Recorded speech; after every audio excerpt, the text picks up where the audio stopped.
In 1976, here in Tunisia, North Africa, this tiny town of Tatooine and other locations all over the country became less of a wretched hive of scum and villainy and more of a harrowing film shoot location. It's like waging a war when you're out in the middle of the desert. Besieged by inexperience. Nobody knew what we were doing. And questionable decisions. Cut. What am I doing here? I am not liking this. George is getting crosser and crosser as I get it wronger and wronger. And on this shoot, everything went wronger. The crew didn't understand what we were making. Brian De Palma said, George, you gotta get rid of that force thing. He does not know what he's talking about. We were always on the verge of it blowing up. And this is the story of how one man's often controversial vision I don't like George's choices of the aliens. did very much blow up. George went, oh God, now I have to make a sequel. What have we here? Sending shockwaves around the world A lot of directors didn't want to do the sequels. for decades to come. It was bought by a local music shop, and they were using it as a trash can. In the first 3 movies, And I did ask George, does he come back in any other form? And he went, no, he's dead. to the 3 prequels, which had their own set of problems, both on the screen He was especially stung by all the criticism of Jar Jar. and on the page. It wasn't connected, random thoughts. George, I don't know why he does these things. When I read the script in my hotel room, I threw it into the corner of the suite.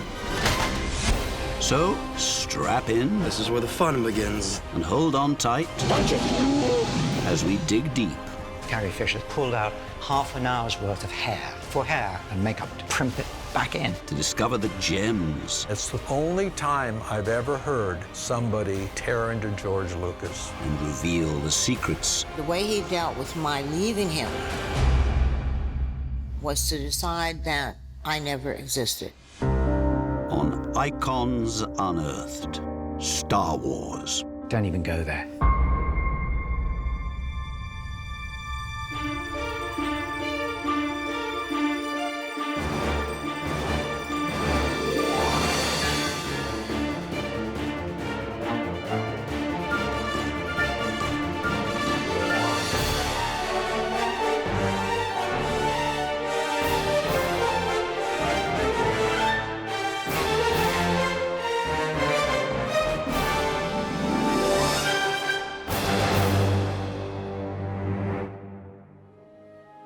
From the beginning of time, the story of humanity is one of struggle, love, and hate, war and peace.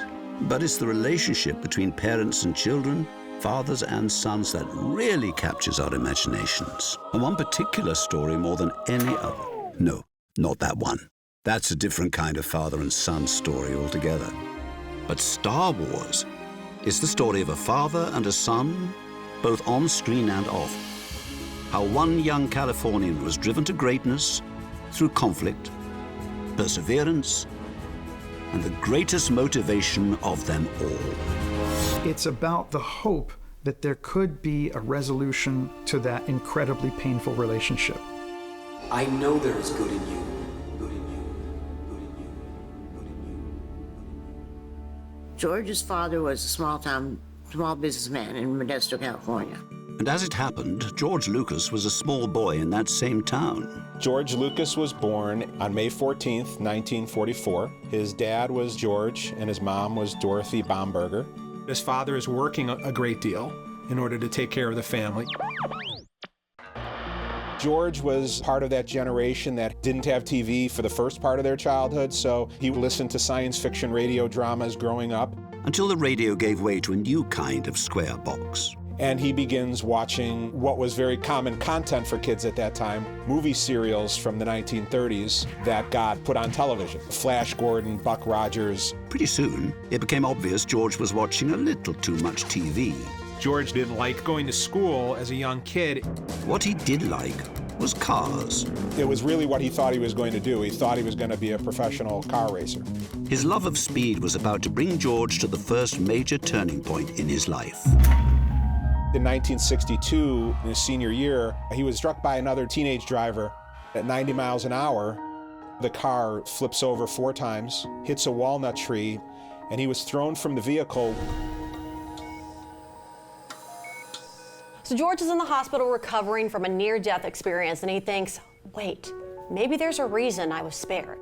Thanks in part to that walnut tree, the young George Lucas had acquired a sense of destiny. He begins to realize he wants to do something meaningful with his life. But what? He decided to go to college, which is something he never really intended to do. Or in George's father's case, something he didn't want him to do. His father owned a stationery store. When you have a father who owns his own business, it's like, join me, and together we can control the stationery empire. He did not get the approval that any young man wants from his father. George and his dad clashed a lot. I don't think his dad had much expectations for George. But he did have plenty of advice. Own your own business. Don't work for other people. Make your own financial decisions. Putting some distance between himself and his father, George set out to prove him wrong. But he quickly found a new family, of sorts, at the University of Southern California. George was a transfer student from Modesto Junior College, and I was in the cinema department. And George showed up and said, tell me what goes on here. And George begins to think, movies. George was clearly in the right place, even if the titles of his student films suggested a proclivity for mathematics. THX 1138, 4EB. Which won George a National Student Film Festival. Incredible. George was creative. He thought out of the box. He was a rebel. George was on a lot of people's radars. I knew he was an intuitive genius. And momentum continued to build for this rebellious, intuitive genius. His love for filmmaking was soon joined by romantic love when he started dating assistant editor Marcia Lucas. When George and I were dating, we used to go to films a lot. We saw in 2001, and George was very inspired by that. He thought, I can make a movie in outer space with spaceships that look real. He decided he wanted to make like a new type of sci-fi film, like Flash Gordon, but in the 70s. But first, the young and bold George Lucas would need to get his foot in the door at Hollywood. And in 1968, he did just that. Warner Brothers was giving out internships, and he ended up getting assigned a feature that was being made, then a musical called Finian's Rainbow. Look to the rainbow. Which was being directed by Francis Ford Coppola. The two of them form a relationship that's very similar in a way to Han Solo and Luke Skywalker. Why didn't you outrun him? I thought you said this thing was fast. Watch your mouth, kid, or you're gonna find yourself floating home. Where you have the sort of the older, slightly cynical, more experienced Coppola, very much being like an older brother figure to George Lucas. And from then on, George was under Coppola's umbrella. Lucas worked on the film of The Rain People and filmed a making-of documentary called Filmmaker, which was about Coppola and the process. All I want to do is get the film going. You can imagine Warner Brothers financing a picture when they haven't read the script and they don't even know who the hell the people in it are. And so George told Francis his girlfriend was an assistant editor, and so Francis said, well, bring her in. And that was my first feature film assisting. I don't think at the time anybody ever thought that this was going to be a transitional time in American film with all these younger people coming in. And that was our friends. And all of a sudden, we were making all these movies. Coppola was a really big deal at that point. And Warner Brothers made a really big deal with Coppola, signing him up for 7 pictures. One of which was destined to become a reboot of George's post-apocalyptic student film. THX 1138. Produced by Coppola and written, edited, and directed by George. He set out to make his first feature with his now wife, Marcia Lucas, by his side. He was editing it and I was his assistant. And he would call me over, does this scene work for you? Does that scene work for you? He was always asking my opinion. He has always been an experimental filmmaker. Everything about that film challenges you. And then Coppola told Lucas, you can't make these cold, impersonal science fiction films and expect to get an audience. You have to do something with emotion. No, you're wrong.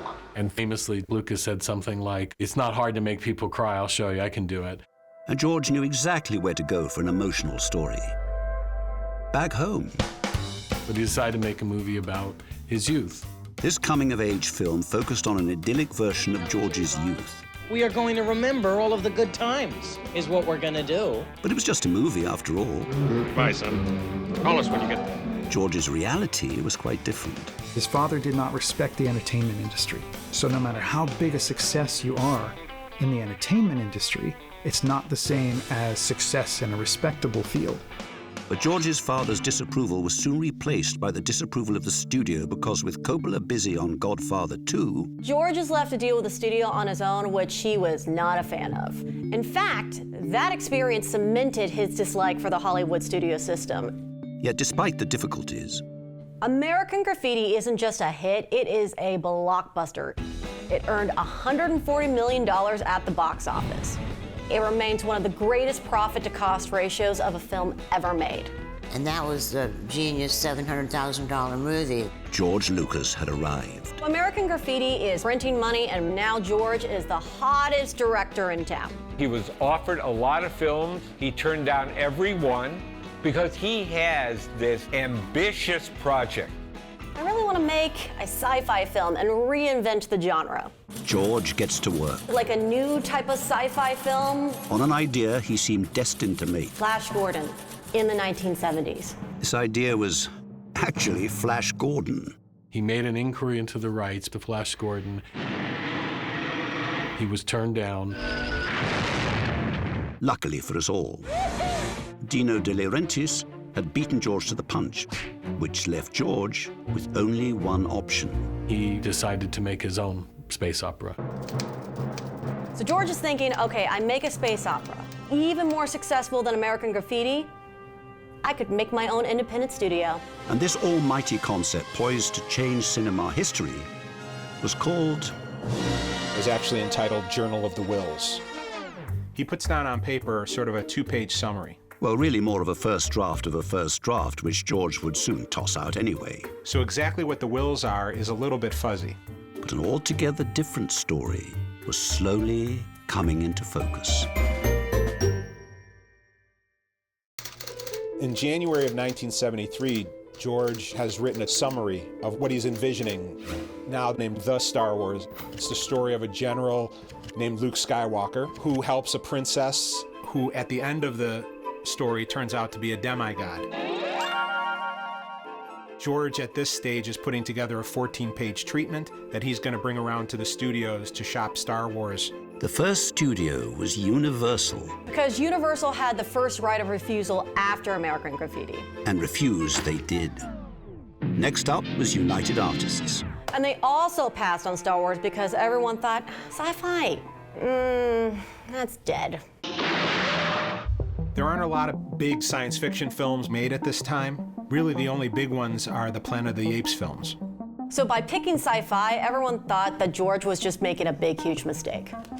And there was another problem. Nobody could really grasp what it was, so he felt in order to make it clear to people, he needed something visual. So one of the things George does is he brings in Ralph McQuarrie, who produces about a dozen illustrations. And what was really nothing more than an element of George's sales pitch became something much more. McQuarrie did the first designs of C-3PO and R2-D2. A dozen of those paintings were the art direction of the movie. So he brings this idea to 20th Century Fox. Specifically to the office of an unlikely lad. Alan Ladd Jr. was the son of the movie star Alan Ladd. Alan Ladd Jr. is frantically searching for a film that will get a young audience into the theaters. Because 20th Century Fox's audience was as old as the hills. The studio almost went into bankruptcy, and then they came out of bankruptcy with The Sound of Music. With the studio hanging on by a thread, Alan Ladd Jr. bet it all on this young director who had made one failed sci-fi movie and one hit non-sci-fi movie. Alan Ladd Jr. saw an early screening of American Graffiti and he was really impressed with it, and his basic approach was, I want to be in business with George Lucas. George Lucas's space opera had found its first audience, an audience of one who was prepared to back his vision. Although not entirely sure what the Star Wars is, he inks a deal with George Lucas in 1973, and the agreement is that Lucas will be paid $15,000 to develop the story, $50,000 to write the script, and $100,000 to direct the film. So George just had to whip up a script. Easy, since he already had the story. He sold the film to Laddie as The Dirty Dozen in outer space.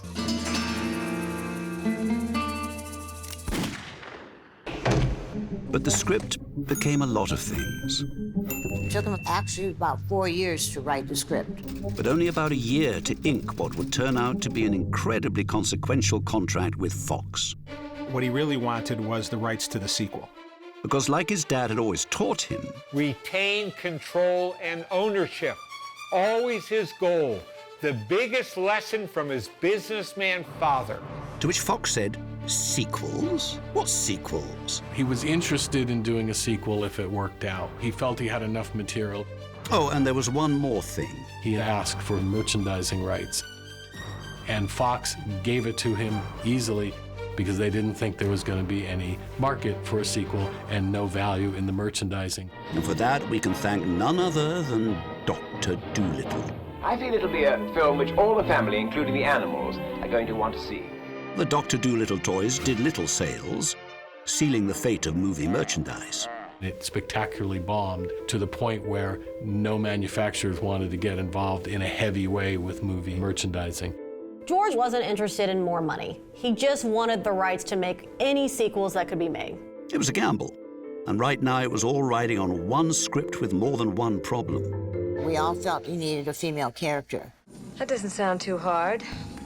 And so George wrote the first female heroine. The helpless princess demigod became Feisty princess who takes on the empire. She's the first female superhero, I think. But one thing the early scripts for Star Wars did contain was something that was nothing short of cosmic. He believes that the young people are drifting, they have no faith, they are seeking some kind of a message that gives their lives a purpose.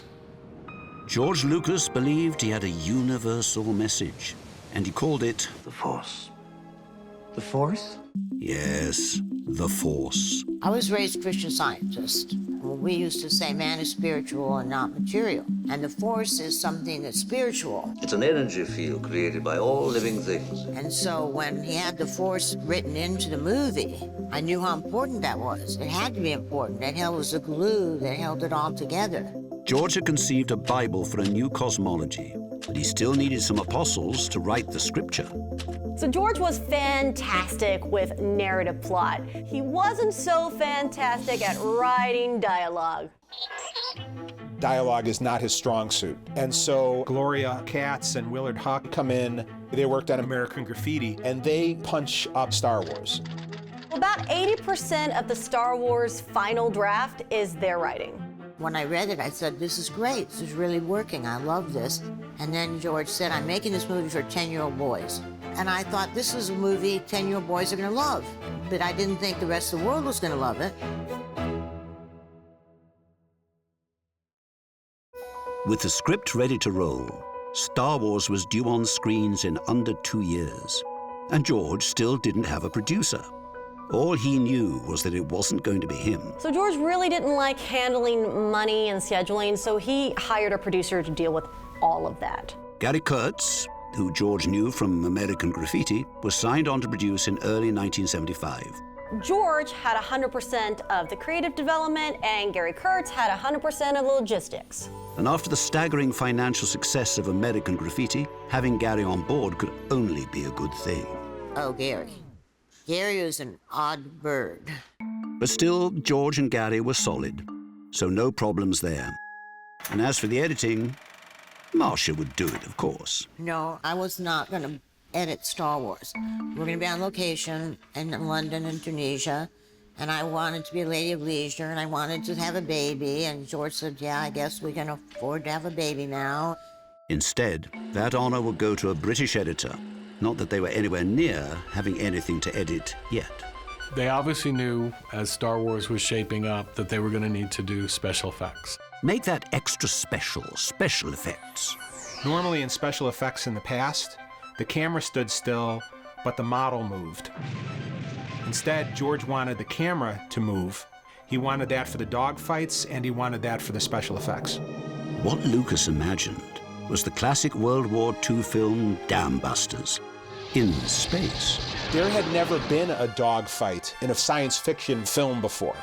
And so, with it never being done... Who's going to do this? Lucas realizes if it's going to be done, they're going to have to do it themselves. George's first call was to visual effects maestro Douglas Trumbull. Trumbull did not want to do the effects for Star Wars because he didn't want to do another space picture. He then referred Lucas to one of his assistants, John Dykstra. Right out of college, I went to work at Trumbull Film Effects. I was a freelance photographer, becoming visual effects guy who got invited to work on a movie that had aerial dogfights. I was young and dumb enough to go, sure, I can do that. Well, time will tell. Working out of a rented warehouse in Van Nuys, the team's first act of creation wasn't a piece of film, it was a piece of branding. You had to have a name for the company, and it didn't want to be a movie company name. I said, well, we're in an industrial area, so we should be Industrial Lighting and Magic. Which turned out to be appropriate because John and his crew were about to create a new industrial standard. There was a huge amount of design and invention that had to be done because traditional camera techniques were not suited to doing that kind of work. Which meant literally reinventing the camera. And he had to do so on only a $2 million budget. It was sketchy because we had to build stuff from scratch. It's like taking off in an airplane and completing the construction of it while you're in flight. While John's team began creating a whole new world, Lucas began looking for people to fill it. He did casting calls in New York, where it was the director who clammed up during auditions. George was terrified of casting. He wouldn't look at the actors, he wouldn't talk to the actors.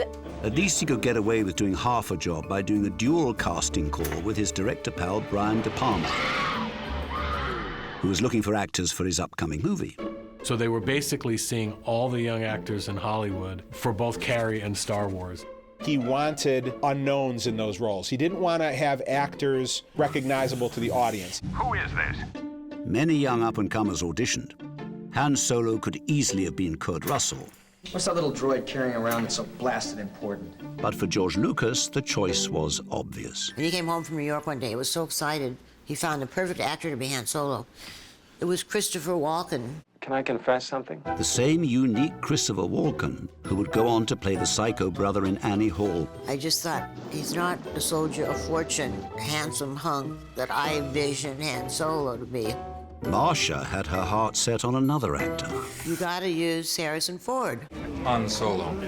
I'm captain of the Millennium Falcon. I just thought he had a lot of screen presence. I thought he was handsome, and I thought he was charismatic. I'm not going to take you on an impossible chase across the galaxy. Casting consultant Fred Roos agreed, but Lucas didn't want to reuse actors. And he was like, I don't want to use you because I've used you in American Graffiti. So Fred hatched a plan. Harrison Ford was actually hired at the studio to build, I believe it was a doorway for the offices that they were building. And that was actually a trick on the part of Fred Roos. It was on George's mind, and they started to ask him to read with the other actors. That doorway would literally be Harrison Ford's door to stardom. This is not a game, you know. Harrison Ford does read with 50 or 60 different actors and actresses. And when it came to the princess... The princess? Ironically, in also casting Carrie, they cast Carrie. Carrie Fisher, the daughter of Eddie Fisher and Debbie Reynolds. Hiding is useless now. She had done Shampoo. Are you? My what? What are you really doing? Making it with my mother. And had made a really big impression. I'm Luke Skywalker. I'm here to rescue you. And for the man who would eventually save the galaxy, that was nearly this golden spun head of hair. William Catt was a contender for Luke Skywalker. But more of a contender for Carrie. So instead, a little-known TV actor was looking to move up. Fear is their greatest weapon. Lucas really liked him pretty much right away. But when it came to Obi-Wan Kenobi, George, he originally wanted Toshiro Mifune to play Obi-Wan, who basically played a kind of Obi-Wan Kenobi type character in The Hidden Fortress. That didn't work. because Fox wanted the reassurance of at least one big name. Alec Guinness at that time was a very well-respected actor. I fear to do it. Alec Guinness read the script. Very interesting. And decided he hated it. The line I've always heard, he said, the dialogue is ropey, which I think means not great. But before Sir Alec Guinness went on his merry way, You can go about your business. Fred Roos got on the phone with him and explained to him what the film was going to be and how pivotal the role was going to be, and that made Guinness finally agree to do the film. Once I heard Alec Guinness was hired, you know, the thing is going to be a blockbuster. Easy to say now, because at the time there were plenty more actors who needed convincing. 3PO. I didn't want to be in his film. The cast was coming together, reluctantly. And I had a very bad feeling about big films, Hollywood.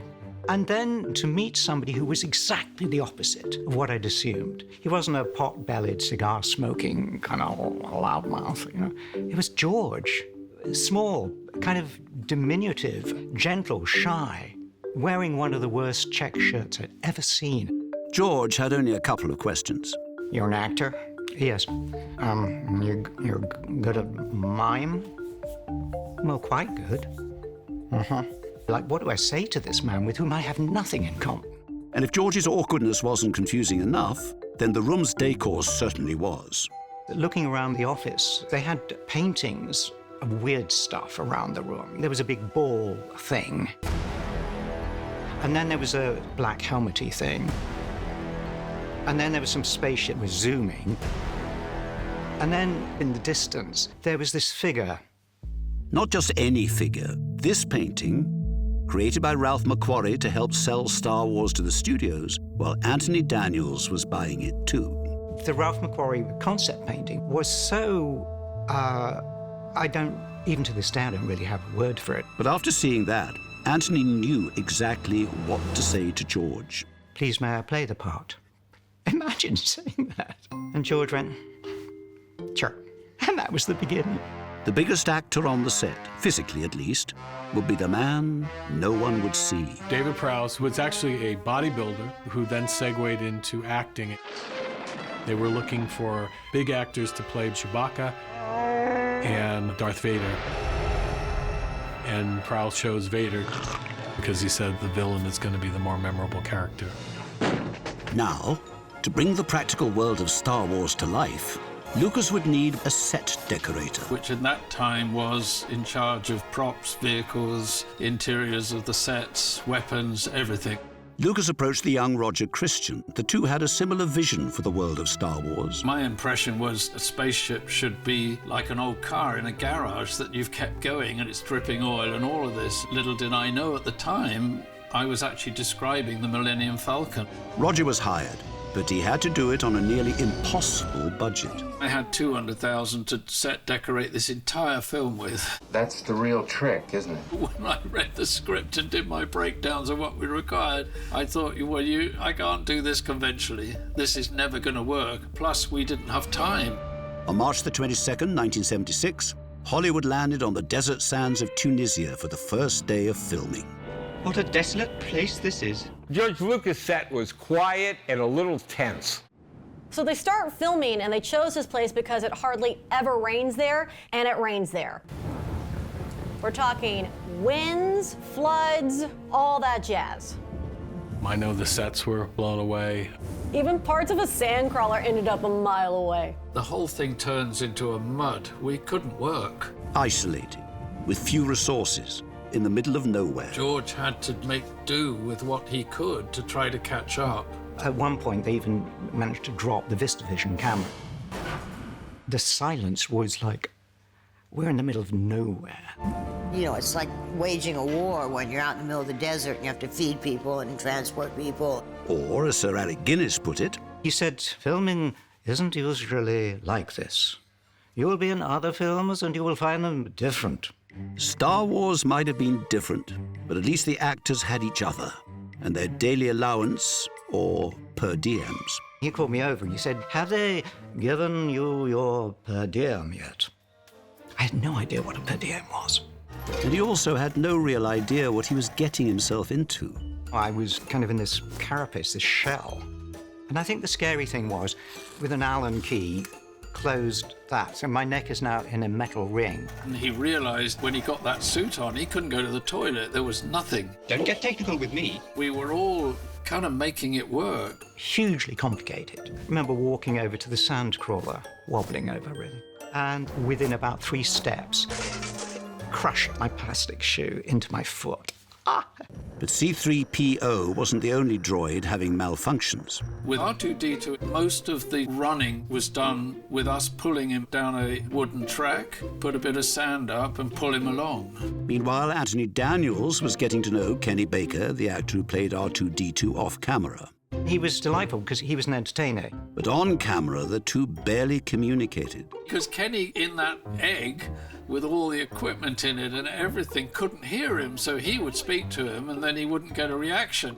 We didn't really have a relationship. It's odd because on screen, obviously, we had a huge relationship, but it had to be all in my mind. It had to be improvised. I've just about had enough of you. The only thing clunkier than the droids was the dialogue. I couldn't say the first line because it made no sense. Evaporators. My first job was programming binary load lifters very similar to evaporator.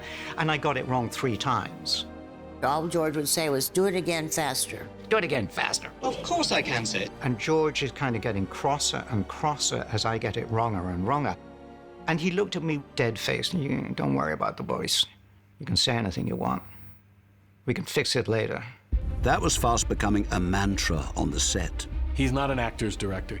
He's a visual filmmaker. To say to an actor, you can say anything you want. The rest of the actors look at you like, what's going on here, right? And over the course of the weeks that followed, Mark, Carrie, and myself would sit there going, God, this is never going to work. Even the cool and calm-headed Sir Alec Guinness was pushed to the brink. He did have a bit of a tantrum one day when I think delays had just gone on so much that he sort of blew up. And the crew began to turn on each other. I was standing there, and suddenly I'm getting this, and it's coming up very loud. In the shadow of the sand crawler, cinematographer Gil Taylor and producer Gary Kurtz were having a bit of a row. And Gil is saying, in totally certain terms, who is lighting this movie? Because if I'm lighting this movie, you, goodbye. The mounting stress and confusion were even showing on screen. We're doomed. 3PO lives in a world of confusion. Do you think they'll melt us down? And panic and disdain and otherness. And I think it probably helped. But the chaos and setbacks certainly weren't helping George. He was complaining about the robots falling over and the Jawas were running around like little kids and they were supposed to be evil characters. He said, my days, I get up in the morning, I've got a rucksack and they fill it with rocks and it's so heavy I'm stuck on the ground. Well, throughout the day I managed to get rocks out and right at the end of the day I can stand up again and they fill it up with rocks again. How did we get into this mess? I got the sense he hated it.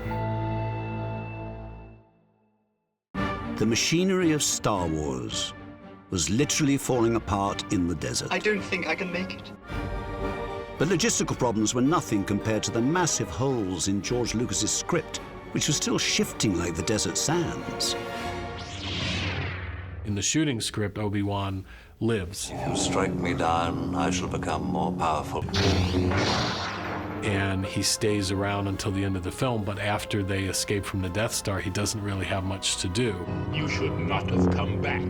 Oh, yes, he should. Because Obi-Wan needed something to do, and the second act needed a turning point. And I thought, well, I've got some ideas, George. And finding it would prove to be a turning point for the entire franchise. I said, but I really have this idea that I think could work because of the Force. May the Force be with you. The Force was already with Marcia. Like a true Jedi, she understood its potential. I said, what if Darth Vader kills Obi-Wan Kenobi? and Obi-Wan Kenobi disintegrates when they're escaping. And George said, I like that idea. What Marcia wanted to unlock was more than just a good death scene. It would work because when Luke is listening to Obi-Wan when he's in the trench run, he hears Obi-Wan tell him, Use the Force, Luke. And in the script, Obi-Wan was in the Rebel War Room talking to Luke. But I said he can still say all that stuff he needs to say to Luke. Let go, Luke. And George said, I like that idea. And so I sort of pride myself on killing Obi-Wan Kenobi.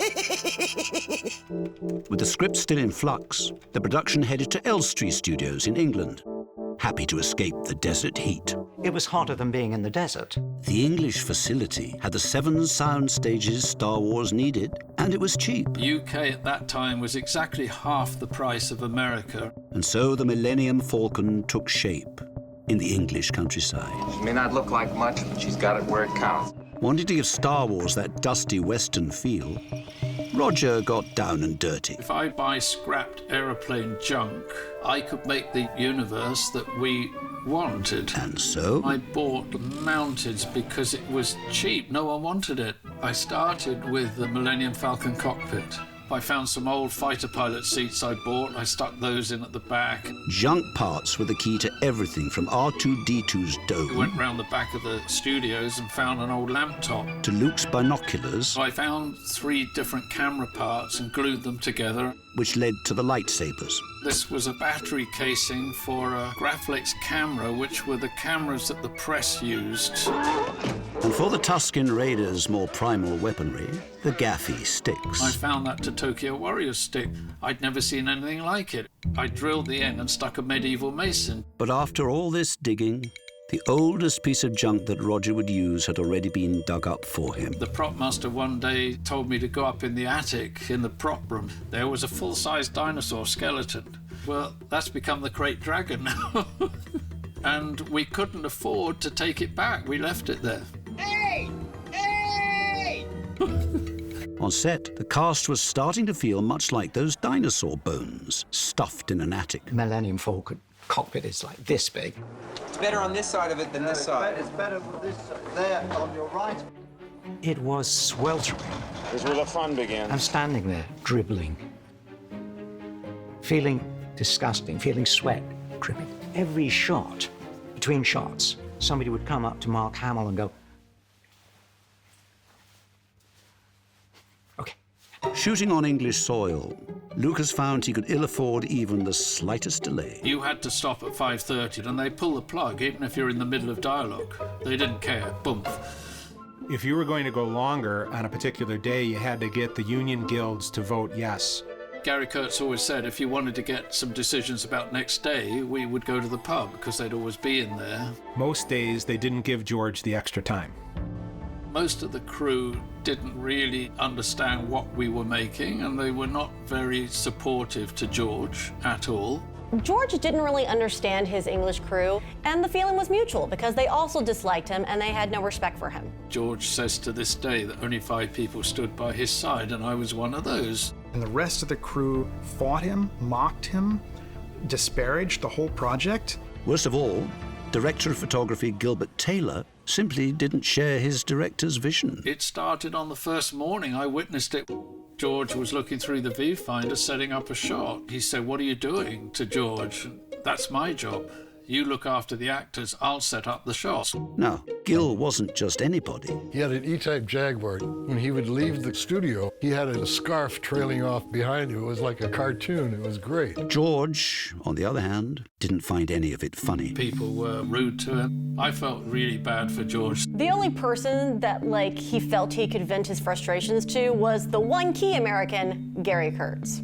But George had his own complaints when it came to his hand-picked producer. What is happening? You're supposed to have my back. And so, after everything that had led him to this point, all George could ask was, why are these things happening to me? With the British crew resisting George Lucas's creative endeavors, American producer Gary Kurtz was getting resistance from George.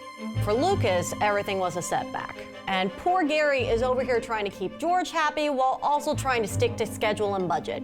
But Gary Kurtz wasn't keeping anyone happy, and there was simply no pleasing Gilbert Taylor. I think he resented being on this science fiction film that he didn't know anything about. Shooting on the Death Star set soon resulted in the death of something else.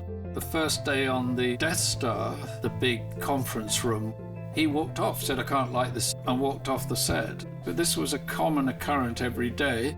Increasingly isolated on his own film and under pressure, George's health began to suffer.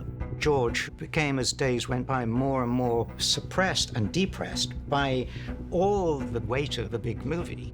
There was no respite, and early samples from his English editor weren't giving anyone a new hope. And we screened some of the cuts, and I was not very happy. The editor was cutting without talking with George. And after the studios started seeing those early cuts, it was George who needed a talking to. When Alan Ladd Jr. saw the assembled footage done by the English editor, he actually took George aside and said, "I'm getting a little worried." Suddenly, George's entire dream was on the line. There's the danger of George Lucas getting removed from his own production. And George told him, "I know what I'm doing, and this is not what I want it to be." George was increasingly finding himself worried sick, literally.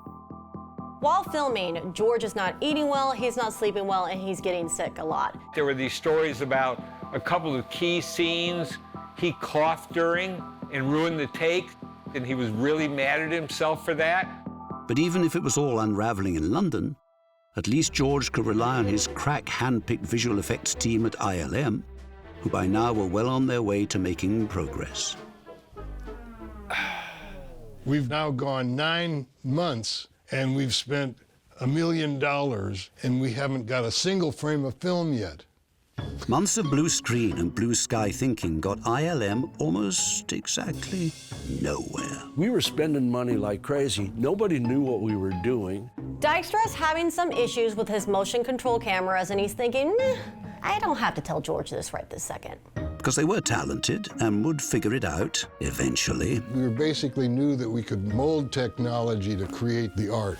It's like trust in the force to make these kind of ideas play on the screen. But even the force wasn't going to save the rapidly disappearing budget. They had used quite a bit of the special effects budget on the R&D and getting the place set up. And George came home, and he was so depressed and worried. He had hoped there were going to be quite a number of shots, and apparently there was only one. The hot dropping out of the ship and then cuts in about a second. A large chunk of the special effects budget had effectively paid for just one completed shot. He felt sold out, lied to. He really felt he had been played by Dykstra. It was like, are they going to finish it? Because they had no idea. We weren't even certain. And the studio was like extremely paranoid because here's a bunch of these kind of long-haired guys. The board at Fox thought, like, we're not going to make that much money and this thing is costing so much. So there was a lot of pressure to speed it up. They sent their own production people down to find out what all these hippies were doing out in Van Nuys. What they discovered was less a production house than a fun house. We had a hot tub out in the parking lot, and it was full of cold water because it was so hot. It had an escape slide from the 727. You could get up on the roof and then slide down that into the hot tub. Everybody was sliding down the slide in their underwear and bathing suits, and that's when the production people from Fox showed up and said, "Is this what we're paying for?" But the one person who really needed a way to cool off wasn't getting any relief. George actually became so stressed out that he ended up in the hospital. Over at Fox, Alan Ladd Jr. had discovered his production had already been put on life support. Alan Ladd Jr. is called before the Fox executive board. So they tell him, you know, you better get this done. We're going to pull funding on this film. Ladd says to Lucas, you've got a week. This film has to get finished in a week because I'm going to be going back before the board. They're pulling the plug on the movie. And as George Lucas lay in a hospital bed, his entire world on the brink of collapse.